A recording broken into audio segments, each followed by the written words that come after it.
आपका अपने इस परिवार में स्वागत है।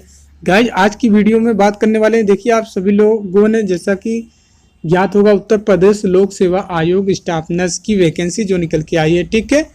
2023 में इसका फॉर्म आप लोगों ने फिलअप कर दिया होगा, अगर नहीं फिलअप किए तो प्लीज़ कर दीजिए। देखिए अच्छी वैकेंसी है, अच्छा पोस्ट है, ये बार बार आपको मौका नहीं मिलता है ऐसे एग्जाम का परीक्षा में बैठने का, ठीक है। तो आप लोग लापरवाही ना करें, इस फॉर्म को फिलअप कर लें। और देखिए इसकी तैयारी जोरों शोरों से करें। आपके इसमें किस तरीके से मॉडल आ सकते हैं पेपर का, उस चीज़ को मैं दिखा रहा हूँ यहाँ पे, आप एक बार देख लीजिए। जैसा कि यहाँ पे 2017 में पूछा गया था, आपका जो वैकेंसी निकल के आई थी 2017 का पेपर है, ठीक है।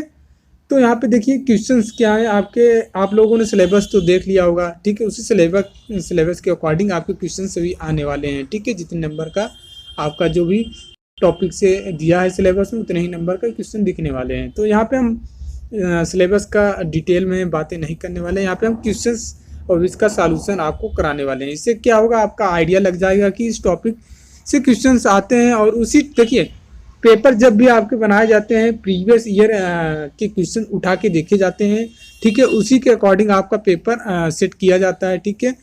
क्वेश्चन का जो भी तरीका रहता है सेम उसी तरीके रहता है प्रीवियस ईयर के आधार पे, बस थोड़ा बहुत चेंजेस कर देता है, लैंग्वेज भाषा का चेंज हो सकता है। देखिए यहाँ पे एक क्वेश्चन आपको दिख रहा होगा जीके का, ठीक है।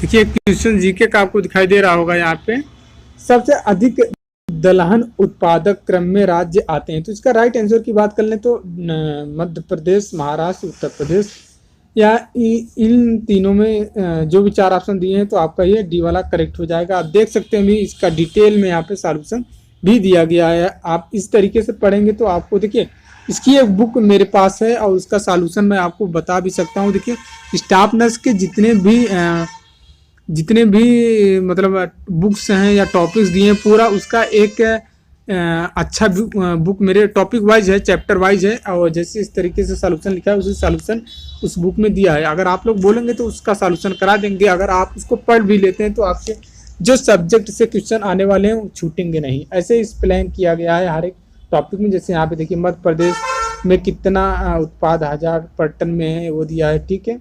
उसी प्रकार सब जो भी क्वेश्चन है उस बुक में दिया है। अगर आप लोग बोलेंगे तो उसका सॉल्यूशन किया जाएगा, अदरवाइज कोई बात नहीं है। देखिए यहाँ पे सेकेंड क्वेश्चन है, निम्नलिखित में कौन सी खरीफ फसल नहीं है, तो आप इसका आंसर जानते हैं, अलसी जो है खरीफ फसल नहीं है, ठीक है। बाकी धान, मक्का, मूंगफली ये सभी आपके खरीफ फसल हैं। खरीफ फसल कैसे आप जान सकते हैं, जो कि अक्टूबर और नवंबर में जिसकी कटाई होती है, ठीक है, वही आपकी खरीफ फसल कहलाती है। यहाँ पे आप एक्सप्लेन देख सकते हैं, वर्षा ऋतु की फसलों को खरीफ फसल कहा जाता है। इस फसल को जून जुलाई में बोया जाता है, ठीक है। अब आपसे क्वेश्चन में ये पूछेगा कि खरीफ फसल किस महीने में बोया जाता है, तो आप यहाँ पे बता सकते हैं कि जून जुलाई के महीने में। या पूछ लेगा खरीफ फसल की कटाई किस महीने में किया जाता है, तो आप बोल सकते हैं अक्टूबर और नवंबर महीने में। इसी तरीके से आपके क्वेश्चन को घुमा देगा, ठीक है। तो प्रीवियस ईयर क्वेश्चन आप देख के जाइए और उसका एक्सप्लेन जो हुआ है वो अच्छे से पढ़ के जाइए। थर्ड क्वेश्चन आप देख सकते हैं यहाँ पे जो भी है हमको मैच करना है। तो ये देखिए दाब का यूनिट आप जानते हैं क्या होता है, पास्कल होता है, ठीक है। इसके बाद कार का मात्रक जूल, कार और ऊर्जा का मात्रक जूल ही होता है। दूरी को हम प्रकाशवर्ष लाइट वर्ष में नापते हैं और टेम्परेचर को हम फारेनहाइट में मेजर करते हैं, ठीक है। इसका यूनिट हो गया। तो अब देखिए ये साइंस का क्वेश्चन है जो आपके सिलेबस में दिया है साइंस भी। अब फोर्थ नंबर क्वेश्चन आप यहाँ पे देख सकते हैं। फोर्थ नंबर क्वेश्चन इन्होंने दे रखा है, मानव शरीर में ग्लूकोज का अधिक होने पर वह निम्नलिखित में किस रूप में संग्रहित रहता है, ठीक है। बहुत ही इजी क्वेश्चन है और लगभग सभी को पता होगा, ग्लाइकोजन के फॉर्म में। अब यहाँ पे एक्सप्लेन किया गया है, मानव शरीर में ग्लूकोज का अधिक होने पर वह ग्लाइकोजन के रूप में संग्रहित हो जाता है। अग्नाशय से निकलने वाला इंसुलिन हार्मोन ग्लूकोज के अधिक होने पर उसे ग्लाइकोजन में परिवर्तित कर देता है, ठीक है। नेक्स्ट क्वेश्चन की बात कर लें हम, किसी वृक्ष की पत्तियां गिरती है जब उसमें सांद्रता बढ़ती है, तो आप सभी लोग जानते हैं इथिलीन की जब मात्रा अधिक होती है तो पत्तियां जो भी ड्रॉप होने लगता है, पेड़ों से पत्तियां ड्रॉप होने लगता है। एथिलीन गैसीय रूप में पौधों में पाया जाने वाला हार्मोन है। एथिलीन पौधों की पत्तियों को झड़ने की क्रिया को नियंत्रित करता है। जब एथिलीन की सांद्रता अधिक हो जाती है तो वृक्षों की पत्तियां गिरने लगती है। ठीक है। और नेक्स्ट क्वेश्चन आप देख सकते हैं 6 नंबर, निम्नलिखित में कौन सा वायु प्रदूषक हीमोग्लोबिन से संयुक्त होकर अंगों की ऑक्सीजन आपूर्ति को घटा देता है? तो आप सभी लोग जानते हैं कार्बन मोनोडाइऑक्साइड है, जो एक दम घुटने लगता है, वही चीज़ है। अब यहाँ पे आप एक्सप्लेन देख सकते हैं, यहाँ पे किया है कार्बन मोनोडाइऑक्साइड गैस मानव रक्त के हीमोग्लोबिन के साथ मिलकर कार्बोक्सी हीमोग्लोबिन बनाता है। अब आपसे पूछ लेगा कार्बन मोनोडाइऑक्साइड गैस जो है मानव के HB हीमोग्लोबिन के साथ मिलकर क्या चीज़ निर्माण करता है? तो ऑप्शन दे देगा, उसमें से एक ऑप्शन कार्बोक्सी हीमोग्लोबिन रहेगा, तो आपका ये राइट आंसर हो जाएगा। इसी तरीके लैंग्वेज बदल देता है, बाकी क्वेश्चन सेम प्रीवियस ईयर के अकॉर्डिंग ही बनाया जाता है, ठीक है। एक्सप्लेन आप पढ़ सकते हैं यहाँ पे। नेक्स्ट क्वेश्चन है, निम्नलिखित में किस राज्य संघीय, ठीक है, इस चीज़ को पढ़ना बहुत जरूरी हो जाता है, इससे पढ़ने से हमारे कई क्वेश्चंस कवर हो जाते हैं, ठीक है। देखिए निम्नलिखित में किस राज्य संघीय राज्य क्षेत्र को 2022 के राष्ट्रीय खेल कूद के देखिए ये आपका एक करंट अफेयर का क्वेश्चन है। अब आप 2023 में हैं तो 2023 में आप इसी से टॉपिक से करंट अफेयर पढ़िए। राज्य संघीय राज्य के 2000 के राष्ट्रीय खेल कूद के लिए चयनित किया गया है। आप यहाँ पे 2023 वाला का करंट अफेयर देखेंगे, 2022 का करंट अफेयर है। देखिए ये भी आपका मानव सूचकांक 2016 में भारत को कितने अंक प्राप्त हुए। अब आपसे पूछ लेगा मानव सूचकांक 2023 में भारत को कितने अंक प्राप्त करें, ये करंट अफेयर, तो आपको ये चीज़ें देख के जानी है, ठीक है। तो यहाँ पे आप देख सकते हैं नेक्स्ट क्वेश्चन है, निम्नलिखित में किसने 65 की क्रिया की श्रेणी में एशियन, देखिए अब देखिए यहाँ पे 2022 का करंट अफेयर के अकॉर्डिंग पूछा गया, ये भी आपका 2023 से पूछ लेगा 2023 में किसने चैंपियनशिप हुआ है कुश्ती का, वो चीज़ आपको देख के जाना है, ठीक है। 10th नंबर क्वेश्चन जो है, निम्नलिखित में किसने फ्रांस का राष्ट्रपति चुनाव 2017 जीता, ये भी करंट अफेयर का है। अब आप हाल ही में जो राष्ट्रपति चुनाव हुए हैं, ठीक है, उसको आपको देख के जाना है, ठीक है।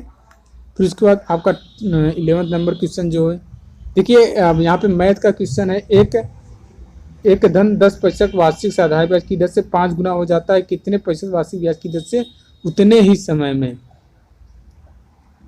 देखिए उतने ही समय में यह 7 गुना हो जाएगा, ठीक है। तो देखिए कितने प्रतिशत, यहाँ पे आपको 10% में इन्होंने बोला है, ठीक है, 10% वार्षिक साधारण ब्याज की दर से 5 गुना हो जाता है, तो कितने प्रतिशत वार्षिक दर से, देखिए इसका सॉल्यूशन आप यहाँ से देख सकते हैं। बाकी एक ट्रिक है, मैं आपको जब बोलेंगे तो आप सॉल्व करा सकते हैं। बाकी आप एक बेसिक ट्रिक जो है, बेसिक ट्रिक से ये फॉलो कर लीजिएगा, यहाँ पे सॉल्यूशन दिया है, ठीक है। अब देखिए ये क्वेश्चन आ सकता है, बस वहाँ पे आपको अंक चेंज कर दिया जाएगा, बाकी यहाँ पे फार्मूला आप लगा लीजिए, ठीक है।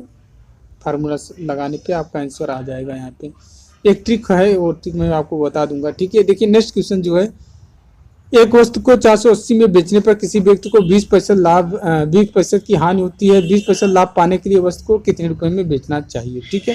देखिए बहुत ही इजी क्वेश्चन है, इसमें आपको फार्मूला, देखिए आप फार्मूला लगाएंगे तो आपको कितना इतना सॉल्व करना पड़ेगा। बाकी आपको फार्मूला नहीं लगाना है, सिंपल आपको क्या कर देना है, ठीक है, जो इन्होंने दे रखा है 480 में बेचने पर 20% की हानि होती है, आपको 480 लिखना है।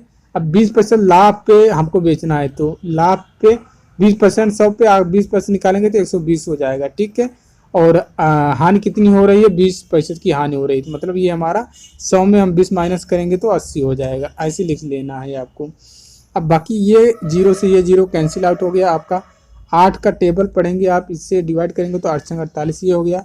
अब 12 छंग 72 ये कितना हो गया, 12 छंग 72, इसको सॉल्व आउट करेंगे आप 720 रुपये आपका आ जाएगा, ठीक है, जो कि ऑप्शन नंबर आपका डी है। देखिए ट्रिक से कितने जल्दी सॉल्व हो गया। तो मैथ आपको बहुत आसान आते हैं, बस आपको ट्रिक पता होनी चाहिए, ठीक है। बाकी क्वेश्चन नंबर 13 भी आपका देखिए मैथ है, जब आप बोलेंगे तब आपको टॉपिक वाइज ऐसे ही पढ़ा दिया जाएगा मैथ।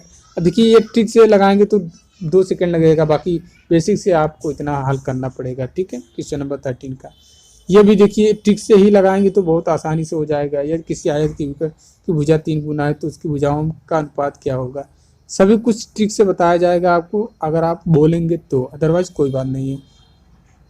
देखिए एक आपके जियोग्राफी से क्वेश्चन आया है, जो कि जीके का ही पार्ट है, आर्यभट्टम ग्रंथ है। यहाँ पे देखिए पंचवटी शब्दावली में ऑप्शन नंबर 6 पे नेक्स्ट क्वेश्चन देख सकते हैं। यहाँ पे देखिए जैसे कि यहाँ पे लिखा है, ठीक है। इसका देखिए आप सॉल्यूशन इसका पढ़ सकते हैं पूरा डिटेल में, इसी से क्वेश्चन बना देगा आपको, ठीक है। इसमें कुछ चीज़ें चेंज हो जाएंगी। आर्यभट्ट, जैसे यहाँ पूछा आर्यभट्टियम ग्रंथ है, तो आपसे यहाँ पे पूछ सकता है ये किस शताब्दी में ग्रंथ लिखा गया था या रचना किया गया था, ये चीज़ पूछ सकता है। जैसे यहाँ पे लिखा है 4वीं या 5वीं शताब्दी ईसा पूर्व में, ठीक है।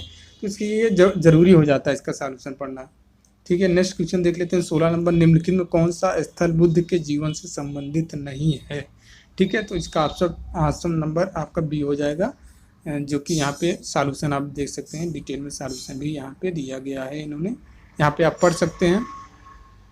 गौतम बुद्ध का जन्म कपिलवस्तु के निकट लुम्बिनी। देखिए अब ये पूरा चीज़ पढ़ लेंगे तो आपको गौतम बुद्ध से संबंधित चीज़ जो भी रहेंगी वो आपको याद हो जाएगा और आप आसानी से क्वेश्चन कर पाएंगे अगर आपके एग्जाम में आते हैं तो, ठीक है। इसलिए बोलते हैं आपको पढ़ना है, थोड़ा स्मार्ट तरीके से स्टडी करना है, कम समय में अच्छी तैयारी।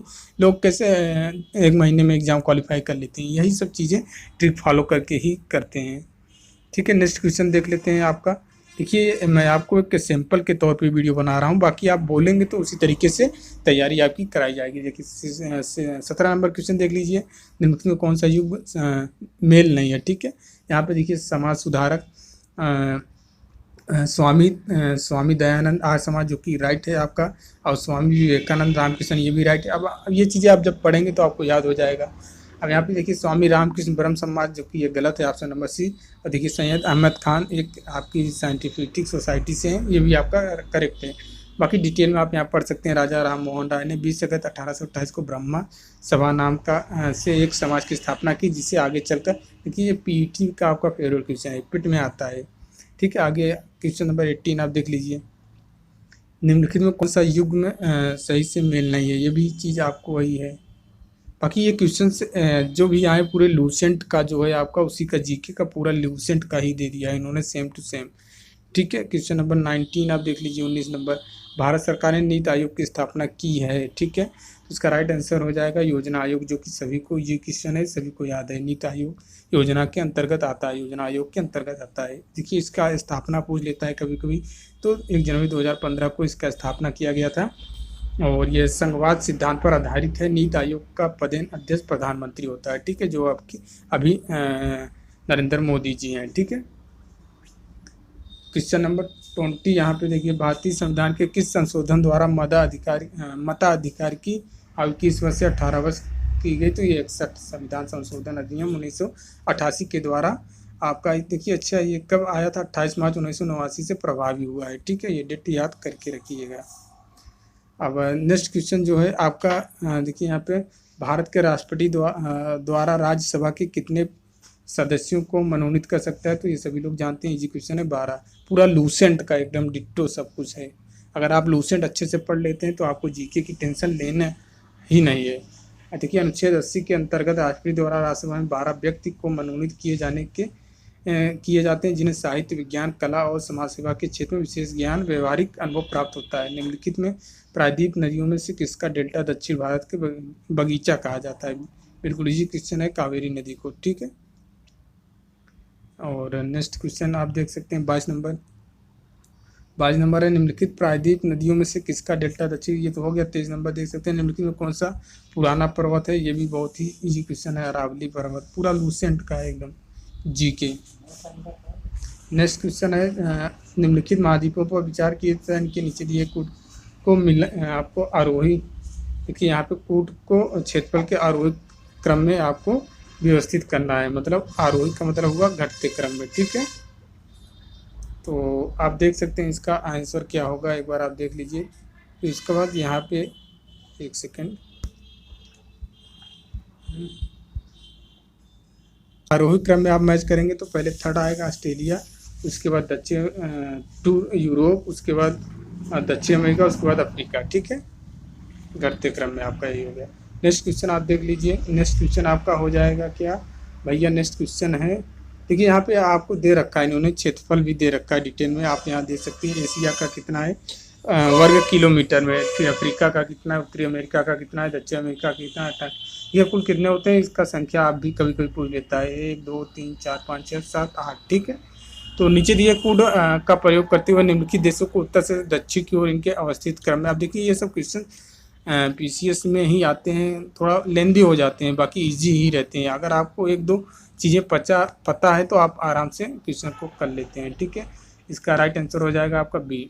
ठीक है, तो पहले पे आएगा आपका ग्रीनलैंड, उसके बाद आएगा फिलीपींस, उसके बाद आपका आएगा इथोपिया, उसके बाद आपका आएगा चिली। ठीक है, अब देखिए 2000 जनगणना से क्वेश्चन आए हैं, तो जनगणना आपको टॉपिक पढ़ना पड़ेगा। 2011 की जनगणना के अनुसार भारत में लिंगानुपात क्या है, तो आपका 1000 पे 940 है।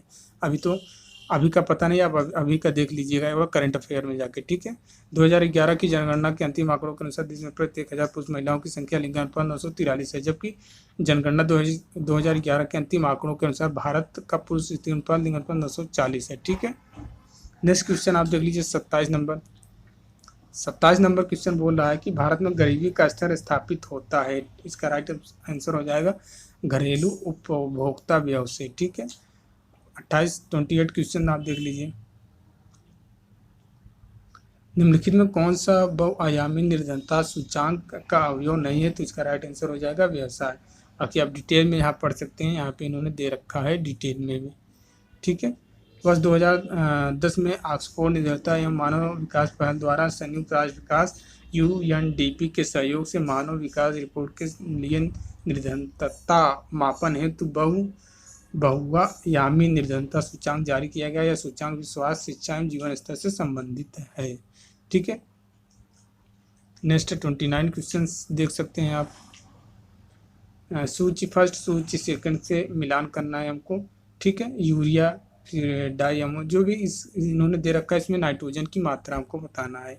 ठीक है, तो बाकी इसका आंसर आप देख सकते हैं। यूरिया को पता ही है सबको 46 है, और अमोनियम में 20, अमोनियम क्लोराइड में 24 यूरिया का परसेंटेज होता है। ठीक है, नेक्स्ट क्वेश्चन आप देख लीजिए। देखिए बाकी के क्वेश्चन नेक्स्ट पार्ट में आपको बता दिया जाएगा, सैंपल के रूप में ये है। आप अगर डिटेल में तैयारी करना चाहते हैं, ठीक है, इसी तरीके से जितने भी क्वेश्चंस आए हैं या टॉपिक वाइज, जैसे आपका नर्सिंग का कोई भी टॉपिक है उसका जो भी ऑब्जेक्टिव प्लस इस तरीके से सॉल्यूशन चाहते हैं तो वो सॉल्यूशन करा दिया जाएगा। ठीक है, इससे क्या होगा, आपके क्वेश्चंस का पैटर्न पता चल जाएगा, क्वेश्चन कैसे आते हैं, प्लस उससे संबंधित जो भी रिलेटेड चीज़ें बन सकती हैं वो चीज़ें आपको पता हो जाएंगी। तो आपको थ्योरी पढ़ने की ज़रूरत नहीं पड़ेगी, यही से आपके एक ही क्वेश्चन बार बार जब माइंड में स्किप करेगा तो वो याद हो जाता है। ठीक है।